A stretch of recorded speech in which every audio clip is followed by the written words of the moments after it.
What's up, everybody? Welcome back. Today I want to talk about bulk cards, how we sell it, how we list it, how we deal with the shipping fees, and where we get like our stamps and envelopes and that kind of stuff from. So if you're interested in that kind of stuff, stick around. All right, so step one is preparation, organization. I'm sure you can see my card sorting machine back here in the back. Right now I have it sorting by set, and what that means is I just put a group of right now Pokemon bulk in there, and I'm just telling it sort it out between the sets of Pokemon. When I'm using the machine, I try to take out all the Scarlet and Violet bulk and then older. And then I know where Sword and Shield sets are usually, but I usually just leave it in there and kind of take out the older stuff and do that another time because there's just so many sets between each generation.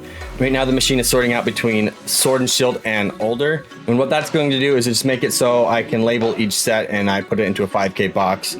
And then once we're done with that assortment like that, then I go back through and I grab them all and then I alphabetize them. Once everything's alphabetized, I go back through and I threw just the A's in there and I re-alphabetize them so they're truly alphabetical order. Another step I do in between there is pulling out all the reverse hollows in there. Hollows, specifically with this machine, are labeled in the set correctly, but reverse hollows are not. It can identify it, it's not that great at it. So I just take all that reverses out and then I'd run another loop for just reverse hollows. I know 99% of the sellers are not gonna have a card machine, but the practice still works great for anybody that doesn't. We still do the same thing manually. We'll take individual sets and sort them alphabetically and then also sort them true alphabetical as well. Same with reverse and stuff like that. We will take the reverses out and put them in front. The machine just makes it a little bit quicker, a little bit easier. Well, I mean, it's quicker, but I can set and go, right? Once the machine is done with however I want to sort it, it sends an Excel sheet to my email, and then I take that email, I verify the cards in there, just double check the condition of everything, make sure everything is still the right quantities, because it does scan weird and messes things up here and there. Once we get that Excel sheet, we take it to TCG Player or this other platform we use called SwordSwift, which shotguns it out to a few different platforms. I'm planning on going more in-depth on SwordSwift. Right now I just want to talk about just organizing bulk and listing bulk and dealing with that kind of stuff. Currently I'm at my house.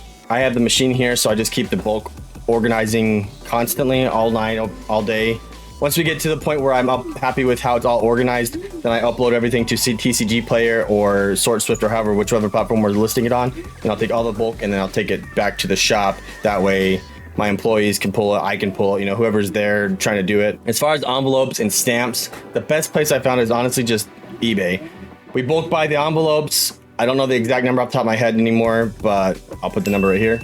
Same with stamps, I just buy them on eBay. I bulk buy them on eBay. Here's the exact number. I can't remember off the top of my head. We make sure we're lower than what we're charging for fees on the platform, right? So I think we charge $1, I think it's $1.25 on our TCG Player. The biggest thing is someone buys say 50 penny cards, right? That's a 50-cent order. I cannot fit 50 cards in an envelope. And the only way to do that is to move into the next shipping frame, which is your bubble mailers with the label, right? Just because of the way the postal system works, you can only fit such a big thing and it has to be so flat to go through their system. So that's where you got to kind of watch for bulk buys like that. We deal with that on situation to situation. If someone's buying 100 cards at once and they're all penny cards, typically cancel it because I don't want to lose money on that kind of stuff, you know what I mean? So it just depends on what's going on with it. All right, up next, I'm going to show you the machine and how my bulk boxes look and what I do to keep all that kind of stuff organized. I want to start this off by, I know it's a mess. I don't have a lot of space. This is my office / game room, that kind of stuff. So you'll see all my nerd stuff everywhere. Just don't make fun of me, all right? That's what I'm getting at. Don't make fun of my mess. I'm trying. I have more organization that needs to go to the shop. Yeah. All right, so this is the bulk I'm currently going through. There's another box below it. In the machine, it goes, starts sorting into sets. I'll pull all these sets out. Grab each one. So I might as well I can grab that Crown Zenith there. So I already know that's Crown Zenith. This is older stuff. Yes, it's a mess. I can't remember all the names of the sets off the top of my head. So I just put it in piles and I Google cards afterwards. This is dehumidifier, of course, that's necessary for this kind of stuff. And here's the mess right now.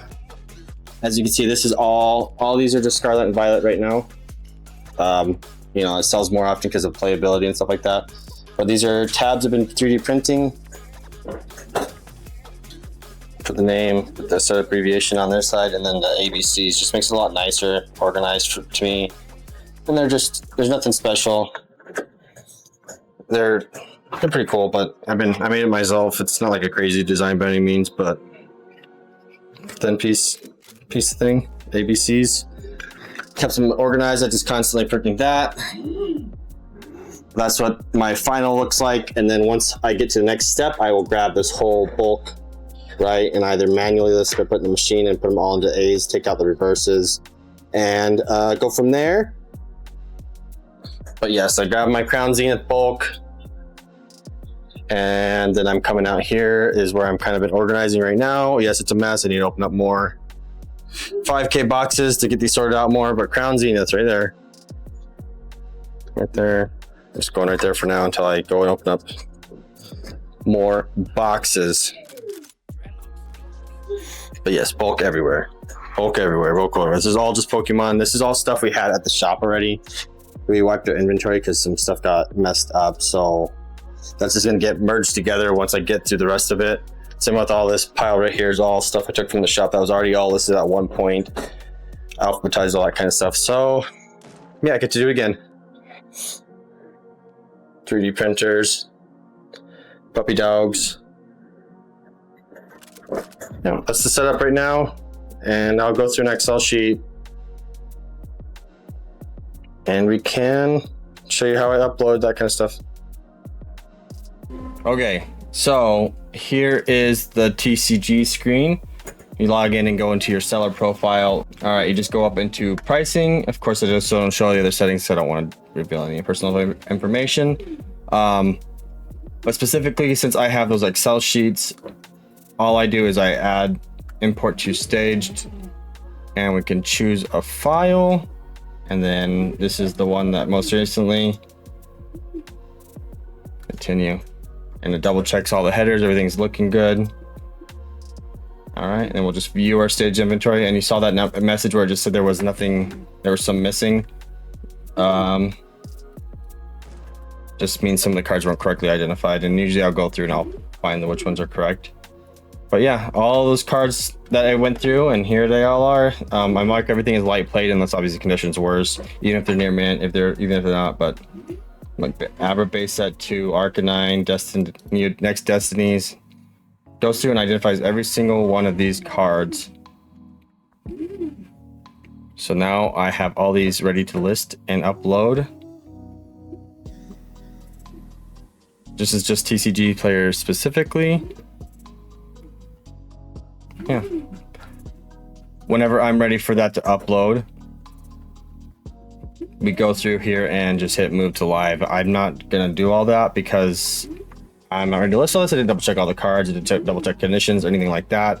But that is how we go through on that, and that's how I get upload so many cards so fast. All right, and that's all I really have for today. I know it's a little rambly. I'm sorry for that. I told you guys that's how it's gonna be. That's kind of how I am. I get a little nervous in front of the camera. I'm still trying to get the nerves out of this, especially this longer form content. I used to do a lot of short form on TikTok, so it was a lot different. These longer videos are a lot different for me. I really don't know how to script write. I really don't know a lot about video editing. I just take a lot of interest in this kind of stuff. Something I've been wanting to do for a long time. The plan for the next few episodes is going to be kind of up in the air. I'm going to Dubai. I'm going to be in Dubai for 2 weeks for a training for my actual job. Yes, I still work. I own the card shop. I work in the oil field, so if anybody knows anything about oil field, it's really hard to give that kind of stuff up. So the card stuff, especially the shop, that kind of stuff, is more of a hobby, pastime.